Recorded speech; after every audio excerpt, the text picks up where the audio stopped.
खबर आपको देंगे। अडियाला जेल से रहाई पाने वाले साबिक वजीर आला पंजाब परवेज इलाही को दोबारा से गिरफ्तार कर लिया गया है। कुछ देर पहले उनकी रिहाई अमल में लाई गई थी। किस केस में उनकी गिरफ्तारी अमल में लाई गई है, जानेंगे डॉन न्यूज के नुमाइंदे ताहिर नसीर से। ताहिर, बताइएगा आप कौन सा केस है जिसमें इनको गिरफ्तार किया गया है?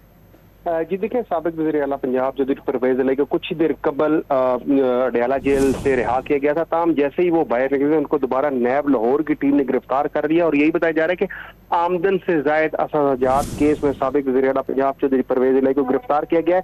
नैब की टीम चौधरी परवेज इलाही को लेकर राहदारी रिमांड के लिए रावलपिंडी कचहरी पहुंच चुकी है और यहाँ पे जो ड्यूटी जज हैं जुडिशल मजिस्ट्रेट खालिद हयात उनके अदालत में पेश किया जाएगा, जबकि नैब रावलपिंडी की प्रोसिक्यूशन टीम भी राहदारी रिमांड पर दलाइल देगी और नैब टीम का यही कहना है कि राहदारी रिमांड लेने के बाद चौधरी परवेज इलाही को लाहौर मुंतकिल किया जाएगा और वहां पे जो एहतसाब अदालत है उस अदालत में पेश करके चौधरी परवेज इलाही का मुतल्लिका कोर्ट से मजीद रिमांड हासिल किया जाएगा। सिर्फ अभी जो पेश किया जाना है रावलपिंडी कचहरी के ड्यूटी जज है खालिद हयात, उनके पास राहदारी रिमांड लिया जाएगा क्योंकि दूसरा जिला है तो उसके लिए राहदारी रिमांड जरूरी होता है। तो नैब की टीम चौधरी परवेज इलाही को रावलपिंडी कचहरी लेकर पहुंच चुकी है। जी सही, तो आमदन से ज्यादा सजात केस में नैब ने इनको गिरफ्तार किया है। नैब लाहौर की टीम परवेज इलाही को लेकर सेशन कोर्ट पिंडी पहुंच गई है। चौधरी परवेज इलाही का राहदारी रिमांड लेकर लाहौर मुंतकिल किया जाएगा। मुकम्मल तफसीलात दे रहे थे ताहिर नसीर, बहुत शुक्रिया आपका।